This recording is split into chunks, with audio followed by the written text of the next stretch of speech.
broadcasting across the nation from the East Coast to the West, keeping you up to date on technology while enjoying a little whiskey on the side, with leading-edge topics, along with special guests, to navigate technology in a segmented, stylized radio program. The information that will make you go, Pull up a seat, raise a glass with our hosts as we spend the next hour talking about technology for the common person. Welcome to TechTime Radio with Nathan Mumm. Welcome to Tech Time with Nathan Mumm, the show that makes you go, Technology News of the Week, the show for the everyday person talking about technology, broadcasting across the nation with insightful segments on subjects weeks ahead of the mainstream media. We welcome our radio audience of 35 million listeners to an hour of insightful technology news. I'm Nathan Mumm, your host and technologist with over 30 years of technology expertise. Our co-host, Mike Day, is in studio, of course, and he's the award-winning author and our human behavior expert. And he's going to love today's episode because it's all about AI. So he'll be excited about that, right, Mike? Yes. All right, there you go. Now we're live streaming during our show on 4 of the most popular platforms, including YouTube, Twitch.tv, Facebook, and LinkedIn. We encourage you to visit us online at techtimeradio.com and become a Patreon supporter at patreon.com/techtimeradio. We are all friends from different backgrounds, but we bring the best technology show possible weekly for our family, friends, and fans to enjoy. We're glad to have Odie, our producer, at the control panel today. Welcome, everyone. Let's start today's show. Now on today's show. Today, we dive into the mysteries lurking beneath the surface. Somewhere, an AI whispering a warning that would shatter a marriage. But was it forethought or something far more unsettling? Elsewhere, a breach has left sensitive data exposed in the shadows, raising troubling questions about who might be watching.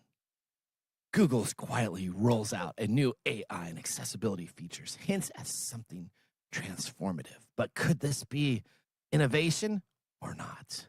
Meanwhile, Phil Hennessy steps into the conversation to unveil the hidden works of large language models, the silent architects of artificial intelligence. Finally, whispers of the next iPhone grow louder. Yet only one true secret is known, and we'll be talking about those on the Nathan Nugget. Is that why you're whispering? That's right. This is a mystery. It was a mystery intro. It wasn't a mystery. Okay, mystery. It was just you sounding like you had laryngitis. Okay. In addition, we have our standard features, including Mike's mesmerizing moment, our technology fail of the week, and a possible Nathan Nugget, and of course, our pick of the day whiskey tasting to see if our selected whiskey pick gets 0, 1, or 2 thumbs up by the end of the show. But now it's time for the latest headlines in the world of technology. Here are our top technology stories of the week. All right, story number 1. Google rolls out a new AI and accessibility features to Android and Chrome. Let's go to Lisa Walker for more on the story. Last week, Google announced new AI and accessibility features for Android and Chrome. With the updated TalkBack, Android's screen reader, users can now inquire about the content of images using Gemini. For instance, if a friend sends you a photo of their new guitar, you can receive a description and ask about its brand and color. Additionally, descriptions are now available for your entire phone screen. This means that while shopping in an app, you can ask Gemini about the material of an item you're interested in, or check if there is a discount. Now that's an AI everyone can support. Over to you in the studio. Is it? Is it really? Well, besides what Lisa mentioned, Google also announced that it's updating the expressive captions. That's Android's real-time captions features to use this AI to capture when someone's saying and how they say it. So this is, I guess, a very important aspect is I can say no or I can say no, and they have 2 different meanings, right? So each of those mean something quite a bit different. A no could just be a simple no, whereas a no could be very emphasized and say with meaning, and so the AI now is taking this into effect to capture this and be able to translate this back.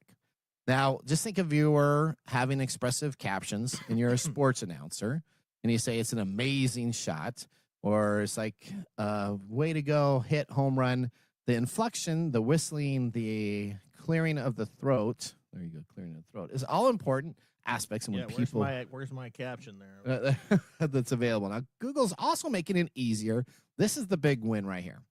to access PDFs on Chrome, because it used to always, you open a PDF and normally open up like the Edge browser if you're on a Windows PC. And if it did it, I have a PC with Windows, and then you would open up in Safari, and normally the PDF default. Now Chrome has a PDF default reader, and it allows Chrome to recognize these types of PDFs. It allows you to highlight, copy, and search for text like any other page you use on your screen reader to find them. This is thanks to the new introduction of optical character recognition, which is OCR, and Google now has that standard on all their Chrome browsers. So if you're going to open up a PDF moving forward, you're going to now be able to do searches, be able to edit it, all for free in the Chrome browser. All right, well, there you go. Google is now trying to have these features be important. They also have page zoom. They have a couple other things, and they are spending time right now really hitting the accessibility options and growing those out for a smaller demographic, but a very passionate demographic of individuals that need to use the web, that want to use the web, and have the full features that are available. All right. See, now that's a positive AI thing, right? That's a positive AI thing. Okay. I don't know how positive it is. It has to work. Yeah. So yeah, I know I got Gemini on my phone. What was Gemini? You mentioned Gemini. Gemini is the Google. So that Gemini is Google. Is that okay? So that's the AI. That came on my phone. That's probably because it's a Google-based phone. It's an Android phone. It's an Android phone. So that's what you have now. Yep.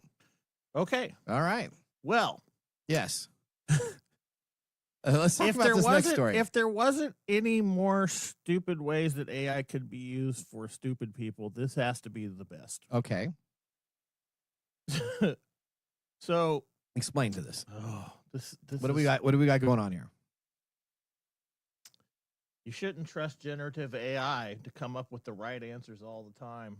Okay. Even the tool's own disclaimers warn you to check for the factual accuracy. They're certainly not renowned for their ability to read tea leaves. However, one woman put so much faith in ChatGPT's divination skills that she divorced her husband of 20 years after it interpreted the remains of his coffee mug as signs of infidelity. Okay, hang on here just a second. Yeah.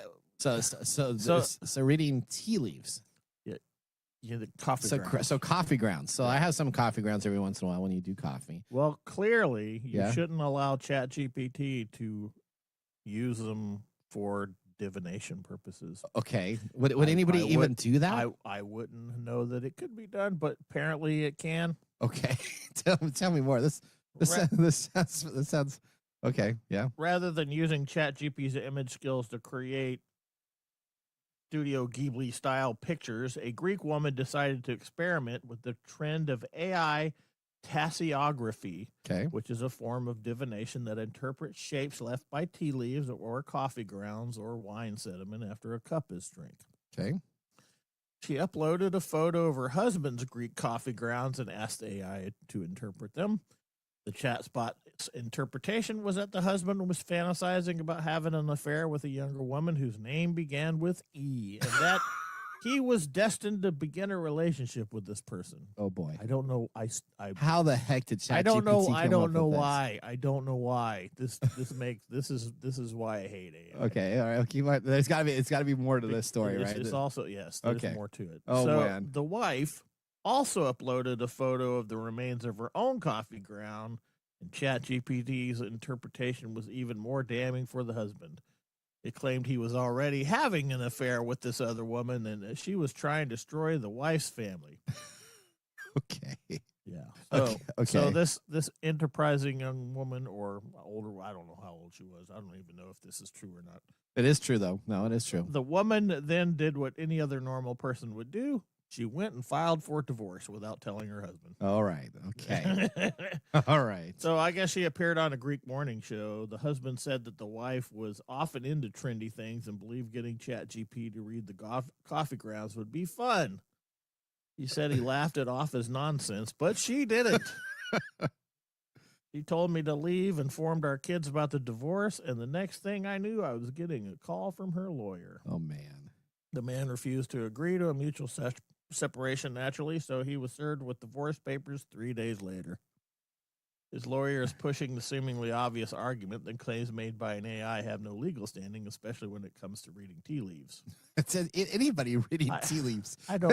Is the AI better than the gypsy lady down the street to read the tea leaves, or? Well, I don't know. Clearly, this woman thought so. Okay, all right.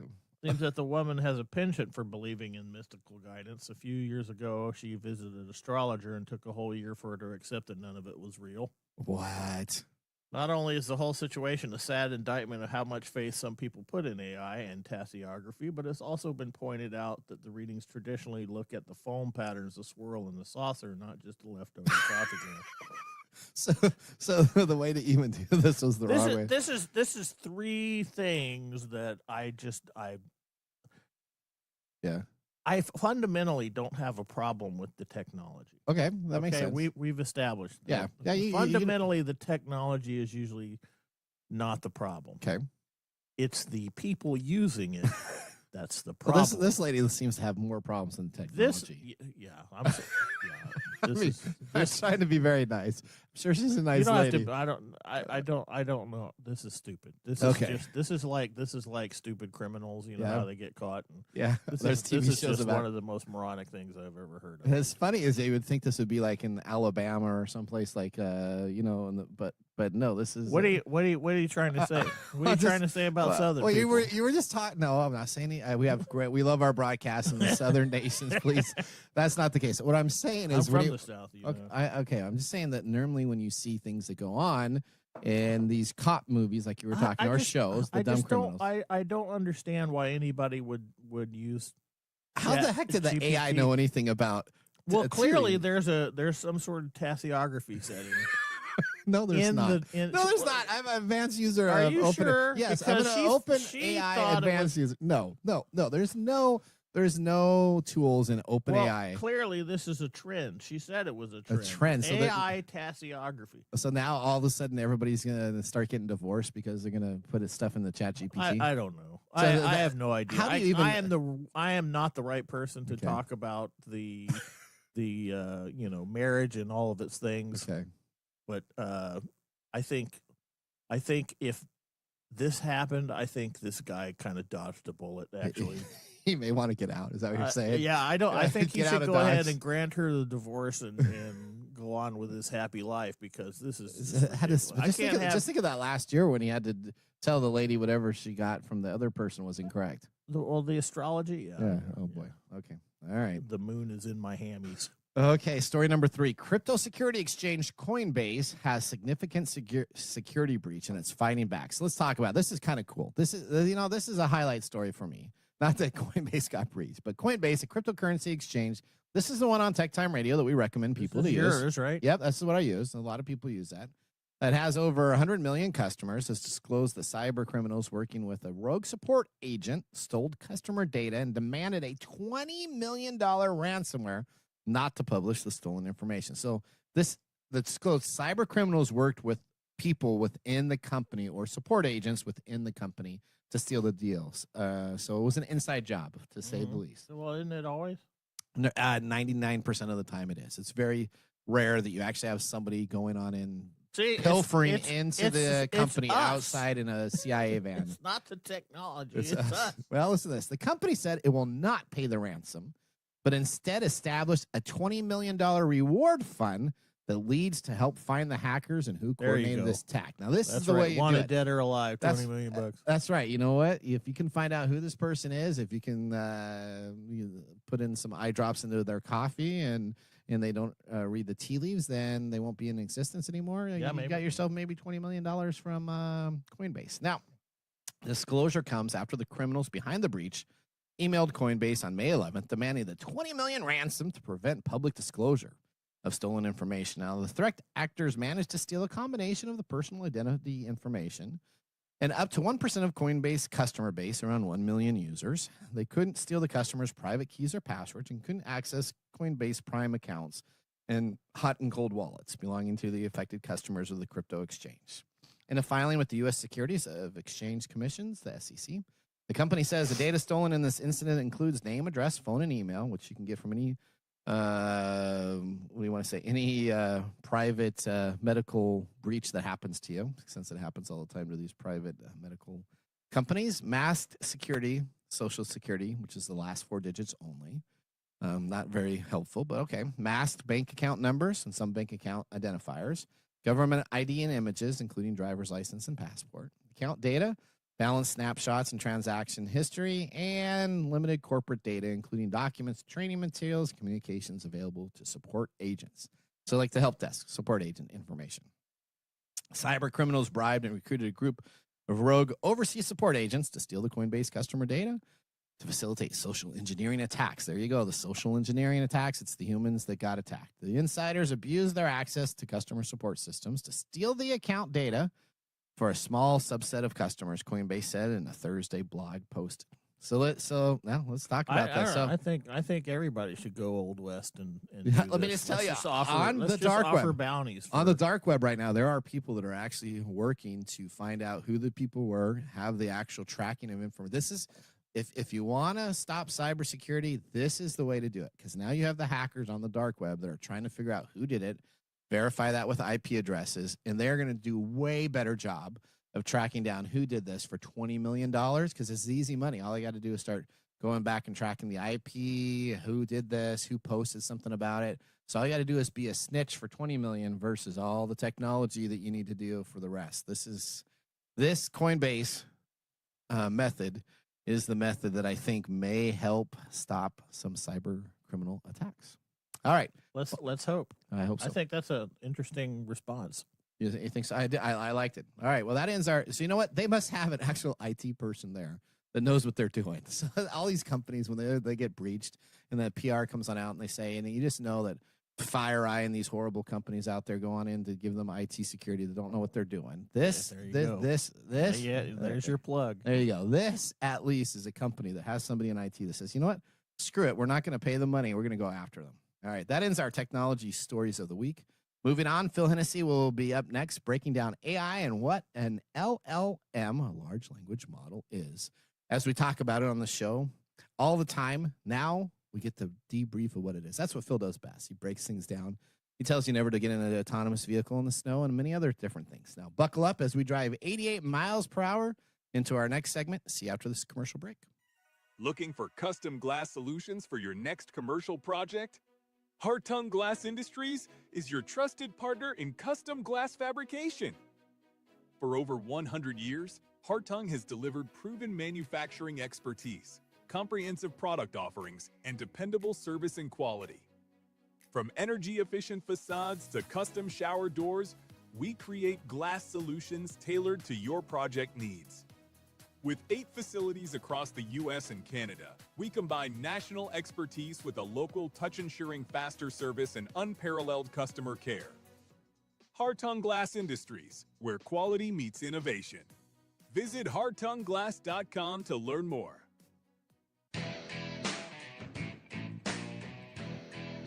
Welcome back to Tech Time with Nathan Mumm. Our weekly show covers the top technology subjects without any political agenda. We verify the facts, and we do it with a sense of humor in less than 60 minutes. And, of course, with a little whiskey on the side. Today, Mark Gregoire, our whiskey connoisseur, is in studio. Mark, what have you chosen for us today? Today, we are drinking Blanton's. Ooh, Gold Edition. Ooh. So from Buffalo Trace's website, the world's first single-barrel bourbon was created in 1984 by Elmer T. Lee, named after former distillery president Colonel Albert B. Blanton. The Gold Edition was the second version created after the original 93 proof. This 103 proof Blanton's Gold is very limited, but a favorite among discerning bourbon aficionados. Discerning. Thank you. What just happened? What just happened? I'm here to always correct grammar. Did Nathan correct the grammar of Mark? I'm a thesaurus. What the? Did you have ChatGPT read? No, your I did not leaves or have something? that. Okay, keep on going. All right. Hints of spicy rye and tobacco on the nose, followed by caramel and honey, dark fruit, and citrus notes. The palate has the same complex aroma with rye, tobacco, and honey. Oak and vanilla contribute to an extremely long and harmonious finish. Now, this is like a $300 bottle, isn't it? Well, let's talk about it. It's from Sazerac Company, which is the Buffalo Trace Distillery in Frankfort, Kentucky. It's straight bourbon. It's non-age stated. It is 103 proof. The mash bill is undisclosed. MSRP is $105. Oh, it's 105. Now, it goes on the secondary market for $210. Okay. And if you find it at liquor stores that are marked up, it could be upwards of like up to $300. This is good stuff. This is good. I like this already. Yeah, and it helps his grammar improve. Apparently, It did. I appreciate the correction. I was struggling there. Were you? Yeah, I'm always here for you. you haven't had enough liquor, and I know I haven't had my first sip. I was going to drink a little before I started. And I was Nathan like, no, I over want to here make is sure already on to, his third. to read these big words right, and I'll start drinking now. Okay. Now, if you do start drinking out there, drink responsibly. Heaven can wait. That's right. Thank you so much, Mark. With our whiskey tasting completed, let's move on to our feature segment today. Today, we're driving into an exciting technology called large language models, or LLMs. They're quietly powering your smartphones, computers, and smart speakers. But what exactly are they, and how do they affect our lives? Let's start our next segment. Welcome to the AI segment, Cat About Cat, with our TechTime guest, my favorite humanoid, Mr. Phil Hennessy. All right, Phil, welcome to the show. Tell everybody a little bit about yourselves, because you've been off for a little sabbatical, and we're glad to have you back on the show. Tell everybody that may be listening that hasn't heard any of your episodes a little bit about yourself. Sure. I'm an engineer, and right now senior vice president for a company, insurtech company that we use AI to detect risk for factories and warehouses and help them get better and prevent injuries. So I'm familiar with AI, and I've done robotics in the past and deployed large safe city projects over for $1 billion projects and that type. So a lot of change management, a lot of technology understanding, and systems integration work I've done. Well, thank you. All right, now we love having you on our show. All right, so with you on our show, we always get to talk, and you kind of break down the stuff for the everyday person type of deal. So, Phil, let's start very simple. All right, what exactly is a large language model? And kind of explain this for everybody that would be listening. Sure. So if people are familiar with ChatGPT is a large language model. And basically, it's a very powerful AI program that is used to understand, generate, respond using human language. And actually, it's also getting into visuals. That's how we did this tea reading thing. And I want to talk about that a little bit. But, it's these models read enormous amounts of text. From basically scrape the entire web, any book that's been digitized, blogs, website articles, Facebook, whatever, right? They've ingested all this information. And then they're able to use that information in different ways. And one of the ways they can do that is they can then take a shot at coffee ground. Coffee grounds and make a determination on that. Exactly. The term is cassiography. Yeah, you can say that word. I haven't drank yet, but that's all you. Cassiography. All right. So how do large language models actually work? How do the models understand and produce languages? Because they have it not just in English, of course, they have it in French and German, all these different areas. How do we go about actually having these things work? All right. So there's we use neural networks, that is the basis for the computation behind it, which is trying to mimic the human brain as much as possible. And then in the programs itself, they have these types of programs called transformers, or self-attention, allowing the models to then understand each word.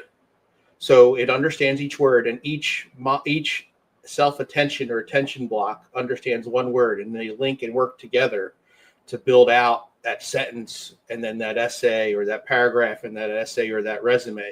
So each one understands how one word or two words work together. And then that's why there's billions of these things that are happening at once. That's why you need these huge data centers now. And you're getting, Microsoft, trying to turn on a nuclear power plant to just power an AI data center right now because of all this billions of parameters that they're doing. So imagine these huge data centers, and they're basically just producing all this mathematical computation, billions and billions of computations. So it's kind of. Have you ever seen Mike? Have you seen that movie Eagle Eye? Yeah. Okay, so you see all those big server databases. So I guess, Phil, the nicest way to say is that, like some of the movies illustrate, there are these huge data centers, tons of information that they're storing in their. So we have is acres and acres and acres of all these data producing gizmos, right? Yep. That are trying to mimic the brain in a single person walking around. Correct. Right. Yeah. Right. So, and to think about that, Mike, is think about that. What we have in our head, we need acres and acres of computers to not even get to where we are yet. Right. Even the lady that decided to divorce her husband probably has more. Yeah, she has more brain computational power than the chat. ChatGPT did. Well, she doesn't use it right, but hey, you know. All right, There was probably a blog on deviation somewhere out there, and ChatGPT said, "Okay, here's my examples of coffee grounds, and this is what it says." Yeah, that's right. If I were looking at this more as a professional, like I should, there's probably other stuff going on in that marriage that may warrant that. But I mean, just that idea is just All right. Shoot me now. So, can you give us a simple, everyday example of what a large language model is? So, if I'm driving around listening to the show, I got the idea that there's huge data centers, all this stuff is being there. What would be an example that people would kind of resonate well with? Well, so if you were reading, so Amazon, and they have all the different reviews for a product, and now what they're doing is they're giving a summary of all those reviews up top in the review section. That's a large language model that's doing that summary, so you don't have to read through and scroll through all the reviews anymore. It's all there for you. Or if we've talked about before, I want to go ahead and customize my resume to one specific job posting. I can get my resume, I can get the job posting, I can upload together, give it a prompt, say, hey, I want to go ahead and make my resume more like this job description, so I can get an interview. So just simple things like that we can use. So it's being, and Apple's including it now, and for journaling and everything else, you can create your journal, it looks at everything you've done during the day, and it'll start helping you prompt for journal creation, things like that. So it's being intrusive all over the place now. I mean, in ways that you wouldn't even think of, that you're starting to see it. And so everybody is probably seeing an LLM during the day if they're online, and they don't even know it right now. I like the fact that you said intrusive. Well, it's intruding. It's intruding on It's intruding on my life in ways I don't necessarily want it to. Okay, that's. It's intruding on that poor guy's life. Yeah, just think. What's interesting now is you can't really opt out of a lot of these user agreements, right? I buy myself a Siri device. I buy myself an Alexa device, and guess what? All of a sudden, I need to make sure that I allow the terms of agreement so I can use that item I've bought, and every single time they decide to write something new in there, guess what? I have to accept it, and they get more and more access to more and more of my data. All your data. And that's where the training data comes in, is they're using this data, all this information that we generate to retrain their models. And so depending on the terms of service that we're agreeing to, they're allowed to use our data anonymized to help retrain and modify the models to make them more human-like. So that's what's happening. Let's talk about the models. How do they remember all of this information?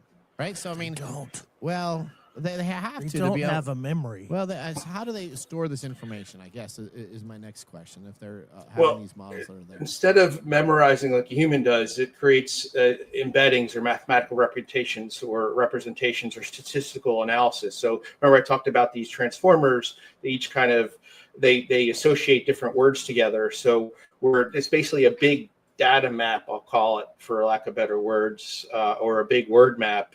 And it's linking everything together, and then it says, okay, this word should go with this word in this context. So I have a certain prompt I want, and then it says, okay, for this type of prompt, say it's a medical question, I know these words kind of work together. So it's all statistic. And simplification of it is a statistical analysis of the words to see what word goes with what word.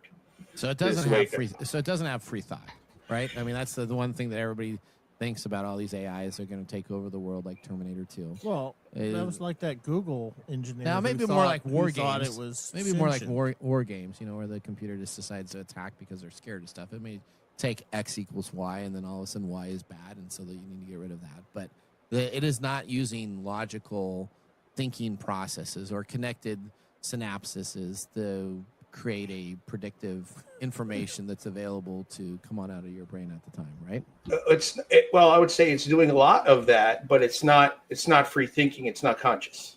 Okay. So I think the way I would rather explain it, because it is taking predictive of, hey, this word should go with this word, to go ahead and make your essay, and they're doing the same thing now with visual as well, as they're taking billions of images, like YouTube, like Google has YouTube, and they're ingesting all of YouTube's videos and then into their models and seeing how they can use that for visual interpretation, now that you can do that as well. So these large language models are actually becoming what we call multimodal, or systems where they can do visual interpretation as well. Okay. Oh, okay, that makes sense. All right, so we're going to have to break this into two parts, because I want to do a whole thing just on businesses. So let me so we'll put a little bit of a cliff note or a little paper clip, not Clippy though, because it's no longer available, but a little put a pin in it. Put a pin in it. There we go. So tell me though, where do you think large language models technology is heading? As we kind of wrap up this consumer version of this. Clearly, it has an exciting frontier in the new age market. Mike loves his story. He's still on his story. He's still like, what's going on with the coffee grinds? It's not going to work. So I think you're going to see smaller agents. You're going to see smaller, what I call agents, helping you with emails and or setting your reservation for dinner or for making your doctor's appointment. I think you're going to see that in the next couple of years, where you have personal agents helping you with different things that are going to be for different types of support like that you can use. That would be basically an executive assistant that would help you, personal assistant that would help you with those types of things. I think that's where it's going to go. There you go. It could be your executive Wally. assistant. Well, there you go. We talked about we're headed towards Wally, man. We talked about on our show about the Visa AI agents, right? I mean, it's kind of the same thing. So should we be scared? Last question before we break. Should we be scared of AI? Because I go to some events here as a technologist, and I see some people that are scared of stuff, and then other people that are not scared of this. What do you think? Should we be scared? Not scared? Where are we at?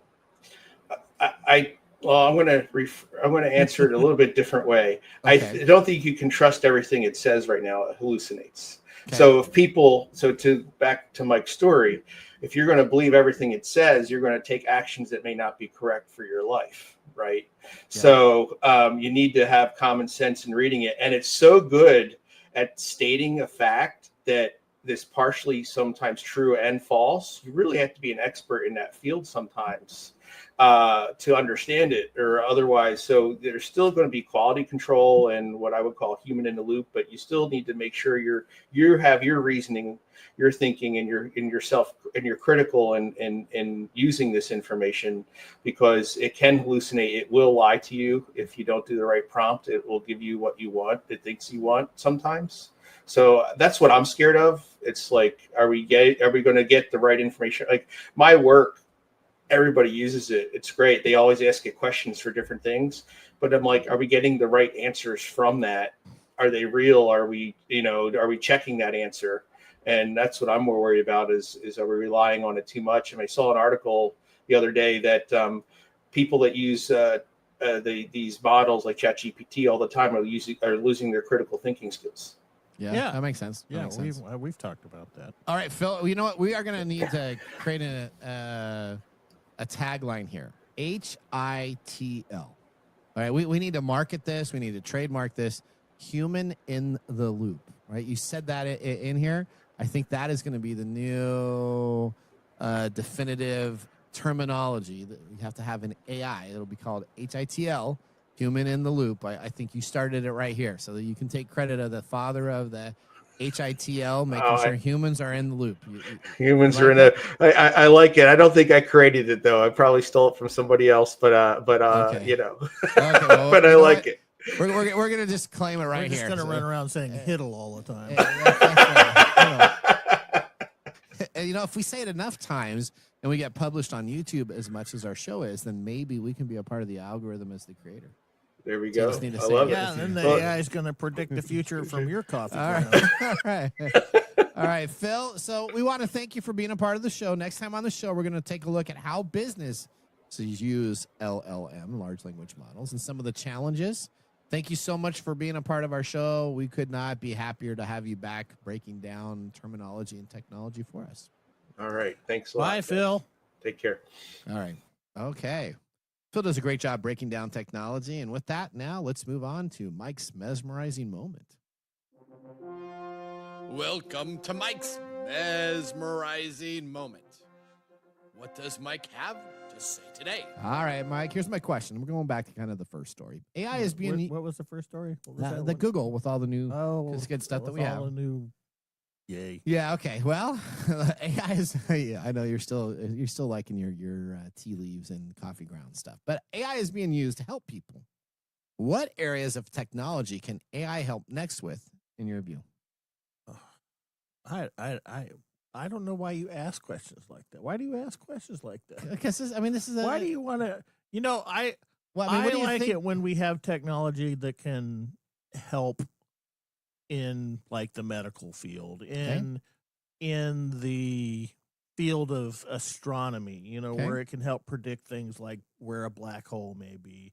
I don't really like it when AI comes in and starts doing certain things like Phil said, the more we use this stuff, the less intelligent we get. Yeah.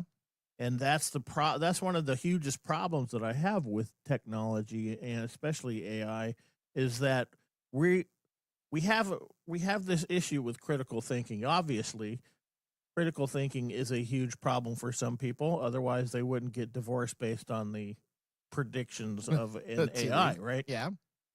So we have that issue already, and then we're going to start leaning into something that's going to do essentially what the calculator did for people. Yeah. You no longer have to memorize mathematical equations because something already can do it for you. And so we lose that ability to think properly through something. So in a future where everybody's using ChatGPT, what do you think that's going to look like? It's just going to be everybody. Hey, Google, how do I cook this so that I don't die? Oh, well, you need to add, some lead-based paints and, Okay. Yeah. You think we'll just start believing it so much that we're just going to be like, whatever the AI says, we're going to do. We adapt. Okay. Humans adapt. And one of the problems I have with AI is that we're adapting in the wrong direction. Oh, look at that. Your AI just went off on your phone. My AI just tried to tell you something. Intrude on my thing here. All right, well, that was Gemini. That was that stupid Gemini thing. Well, it's you got it loaded on your machine. There you go. I will say this. Do you know that NASA resurrected Voyager 1's thrusters after 20 years? AI helped them figure out a solution to re-kick that in. That's something that I think is cool. Okay. So using it to define tea leaves, I don't think that's cool. No, I don't either. So I do think there's some great tools in it. And now all of a sudden you have these thrusters working on a deal that you couldn't for 20 years. And the AI actually figured out the simple thing was an over-switched item that they just rerouted the switch to a different location, turned it back on, and now all of a sudden we have this interstellar spacecraft, and now it's thrusters and continue on. So I think there is some good stuff about it, right? I mean, the big problem is that we're going to it doesn't. It's something that mimics the human brain. It doesn't do it well, but we are thinking it does. All right. Well, thanks for that mesmerizing moment. Up next, we have This Week in Technology. So now's a great time to enjoy a little whiskey on the side, as I will be finishing my glass during the break. You're listening to TechTime Radio with Nathan Mumm. See you in a few minutes. Hey, Mike. Yeah, what's up? Hey, so you know what? We need people to start liking our social media pages. If you like our show, if you really like us, we could use your support on Patreon.com. Or is it Patreon? I think it's Patreon. Okay, Patreon. If you really like us, you can. And you say I'm like the us English in guy? Patreon.com. I butcher the English language? You know you butcher the English Okay, language so it's all the It's time. patreon.com. Patreon.com. If you / if you really like our show, you can subscribe to Patreon.com and help us out. Oh, and you can visit us on that Facebook platform. You know, the one that Zuckerberg owns? The one that we always bag on. Yeah, you can. We're on Facebook, too. Yeah, like us on Facebook. Do you know what our Facebook page is? TechTime Radio. At TechTime Radio. Yeah. You know what? There's a trend here. It seems to be that there's a trend, and that's TechTime Radio. Or you can even Instagram with us. And that's at TechTime Radio. That's at TechTime Radio. Or you can find us on TikTok. And it's TechTime Radio. It's at TechTime Radio. Like and subscribe to our social Like media. us today. We need you to like us. Like us and subscribe. That's it. That's it. That's that simple. And now, let's look back at this week in technology. All right, we're going back to May 24th, 1935. The first night baseball game was played.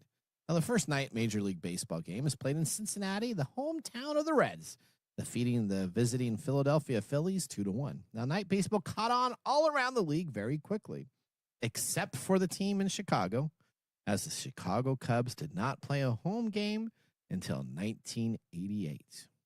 Yeah, this is very interesting. They used to always play baseball games during the day. They found out when you play it in the evenings, people could go to work, and then after work, they can interject and go in and be a part of a baseball game. Duh.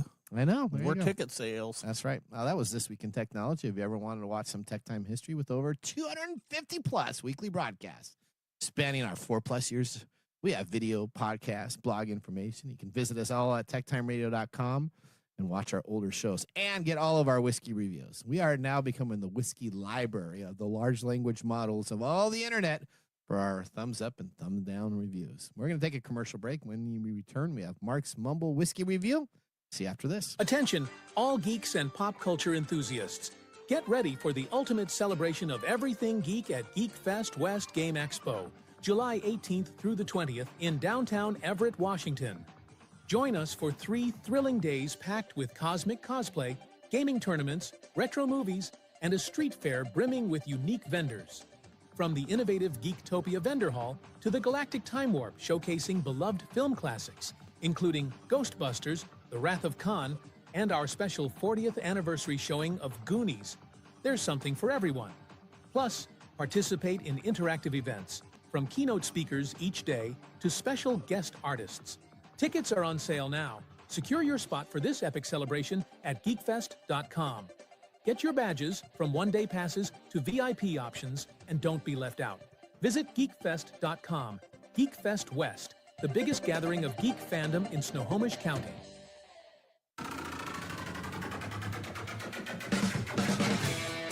The segment we've been waiting all week for, Mark's Whiskey Mumble.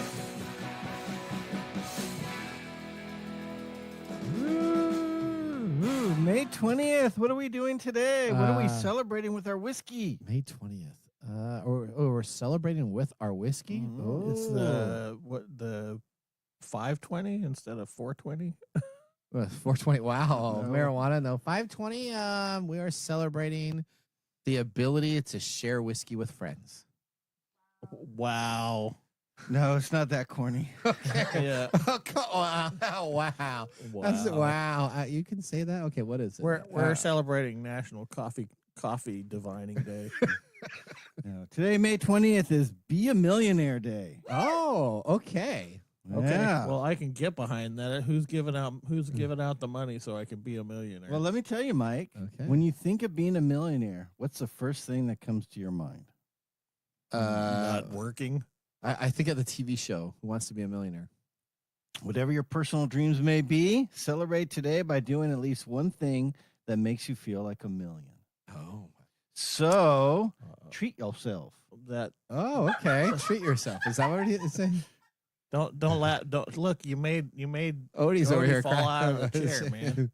Odie knows where that's from. Oh, I do not know where that's from. Parks and Rec. That's from- I do. Yeah. Okay. One of the best All scenes right. ever on TV. I feel like that's a little bit of a letdown, Mark. You know, the whole not the saying, but the whole be a millionaire day. Yeah. Well, Mike, we are celebrating Be a Millionaire Day with Blanton's Gold. Oh, I get it. The gold. bourbon choice of those living the lifestyles of the rich and famous. Oh. Minus the yacht. Okay. With bourbon wishes and barrel-proof dreams. So if you ever, oh no, we're gonna go into what was that? The Jody didn't laugh because she doesn't know this. She doesn't That know was what that means. Famous. What's his face that did the Rich and Famous? Yeah, lifestyles of the Yeah, rich and Rich and famous. lifestyles famous. of the. Hi, I'm with the lifestyles. What was his name? Oh, hang on a second. I don't remember. Oh, I his remember. name. As soon as lifestyle. Okay, keep on going. Anyway, Mark. Lifestyles of the rich and famous. Yes. Well, that's pretty good. Wasn't it? Yeah, I can't do. I can almost hear his name. All right. Blanton's Gold Edition was originally released exclusively for the Japanese market in 1993, nearly a decade after the debut of the original Blanton's single barrel in 1984. It was then later also released in Europe. In 2020, after 27 years of being available only internationally, Blanton's Gold Edition was introduced to the U.S. market, allowing the American bourbon enthusiasts to experience this once exclusive expression, assuming you can even find it. What can I say about Blanton's Gold? Well, quite honestly, a lot. It is a delicious pour that stands well above its more common sibling. I usually keep regular Blantons on hand as a crowd pleaser tater bottle. It is fun to share, but not something I reach for myself. Blanton's Gold, on the other hand, holds a special spot on my shelf. It's reserved for moments with my fellow whiskey lovers and for those times I want to treat myself. And I'm sharing it with you, too. And with us. It offers a richer mouthfeel, a subtle Kentucky I hug. feel like a millionaire right now. There you go, Mike. And a burst of those classic bourbon notes we all chase. Simply put, this one is a standout and well worth the hunt to find a bottle or have a pour at a bar. Now, is this like champagne wishes and caviar dreams? Oh, Yes, there it it is. is. As Robin Leach would say. Robin Leach, on the that's it. I'm Robin lifestyles of Leach. the rich and famous. There you go. You remember that show, Odie? No. Do you have any idea what So, that see, show is? I have no idea what you guys are talking about. Did you But I have heard that phrase or Okay. that whatever you want to say. That's what he closed out each of the shows. That was his Yeah, close. you have to be old to know that, like our friend Greg McNabb. This is a program to show you how bad off life really is All right. for all of us poor slobs. Okay, so what does Whiskey Chris think of this? Do you know? Well, he's got a bottle of this exact one, too. Oh, okay. All right. He loves it. You notice my glass is gone. I know, so is Mike's. I'm the Yeah, only one mine's with the gone, little too. whiskey Okay, left. there you go. That's a shame if you want So, to share that with It's us. almost $300. Well, that's like if you go to That's on the certain black liquor market. certain liquor stores that really That's do museum prices. Uh-huh. It's 105 is MSRP, Okay. and trading on secondary market. You it's know around what else has 210. MSRPs? What's that? Cars. That's right. All right. Without giving away your mumbles, would you buy it, Nathan? Absolutely. Okay. No, it's too much. No, I would have a bottle. I have Blanton's up there on my shelf right at the very top. Yeah, you got Oh, the tater okay. bottle. Okay. Yeah, The so I do. regular one. You I inherited that. You didn't buy it. no, I bought Yeah, that. but Nathan's the cheapo, so. No, I'm not always a cheapo. I am Whoa, not. whoa. Wow. Did you buy the Blantons? Yes, I did. You sure? I'm 100% sure. Did you buy it Yes, at MSRP? I buy it wine some more. I still buy all my stuff. So Anyway. it was on sale. All right, whiskey and technology are a great pairing, just like the only two songs sung at every Major League Baseball game. Do you know what they are?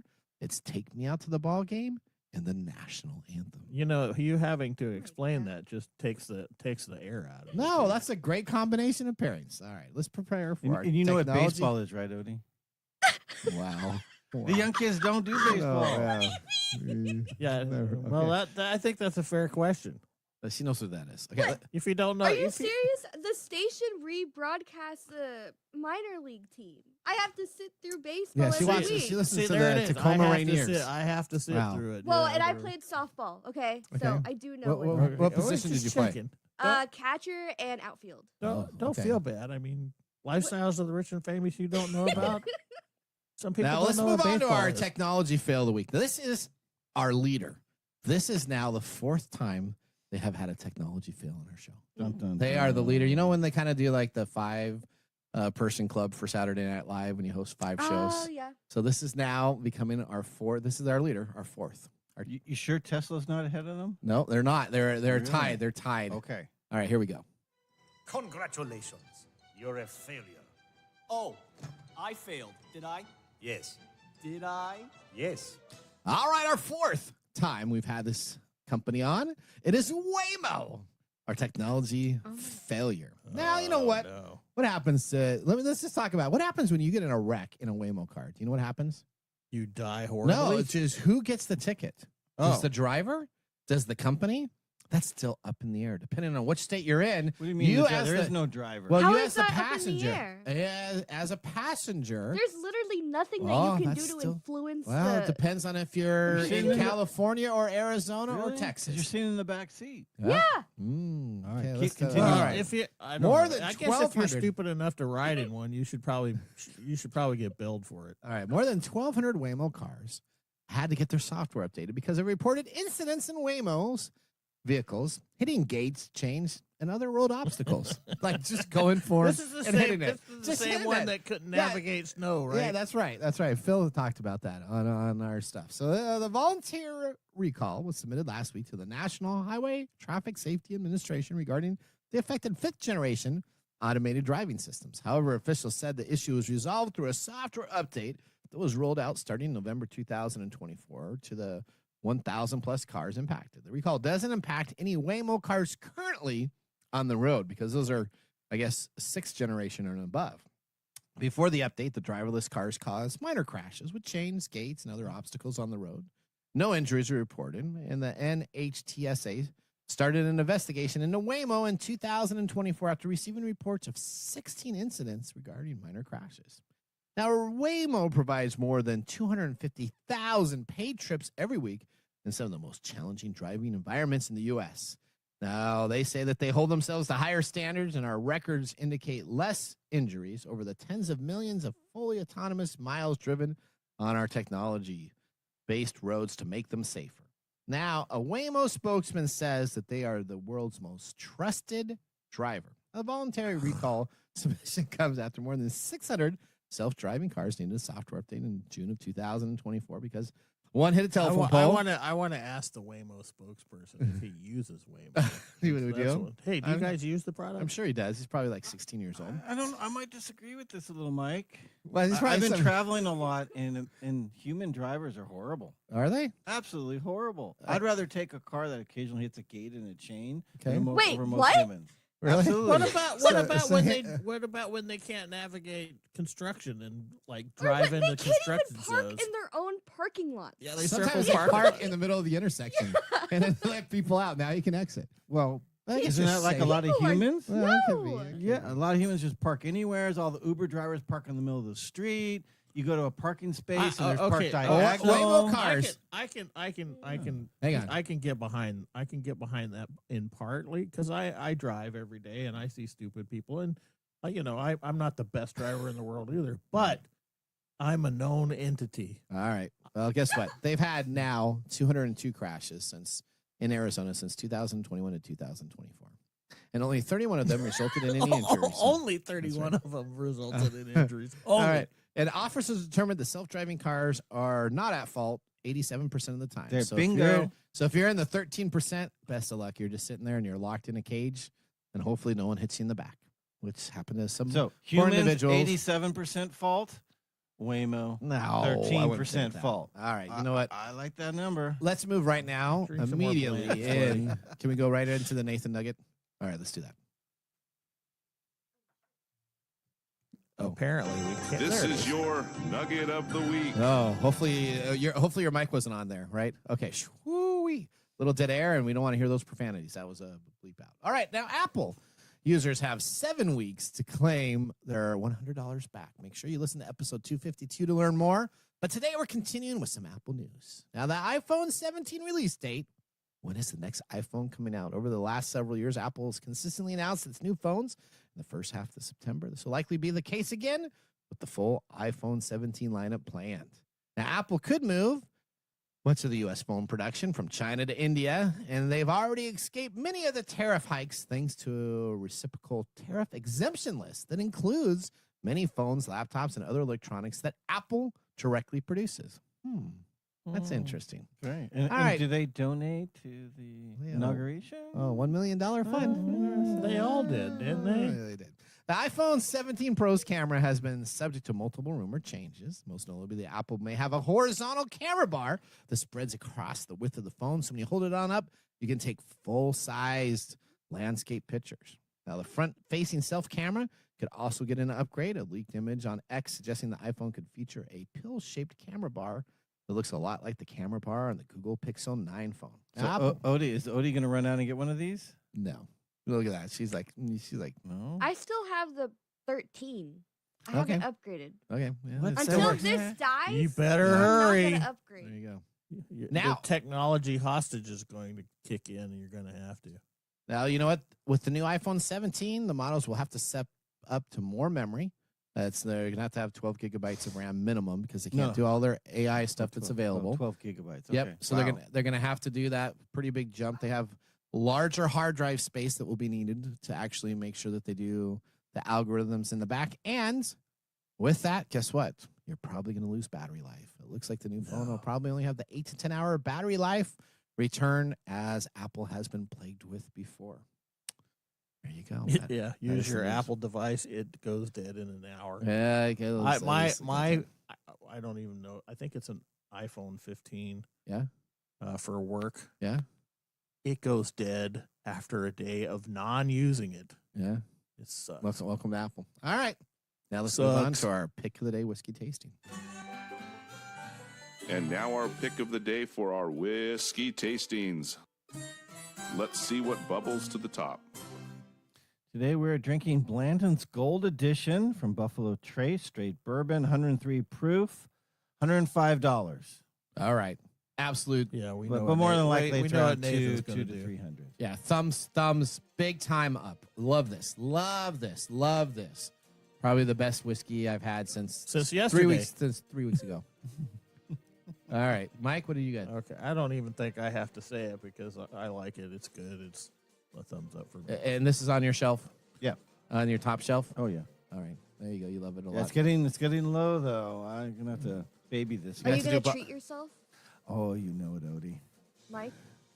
What's that? Are you going to treat yourself for today? Myself? For today? No. Yeah. Yeah, treat yourself well Be today. a millionaire. Be a millionaire. Yeah, you know what? You did buy a motorcycle. I did buy my motorcycle. You did. Yes. There you go. Wow, you are a millionaire. I got a $1 million life insurance policy. That's right. All right. Well, you know what? We thank so much for you guys listening to our show. It's the fans like you that put on this show, and it's a crazy producer like Odie that makes sure it all works. All right. We want to thank everybody that listens. Always remember, the science of tomorrow starts with the technology of today. We're going to see you guys next week. Later. Bye-bye.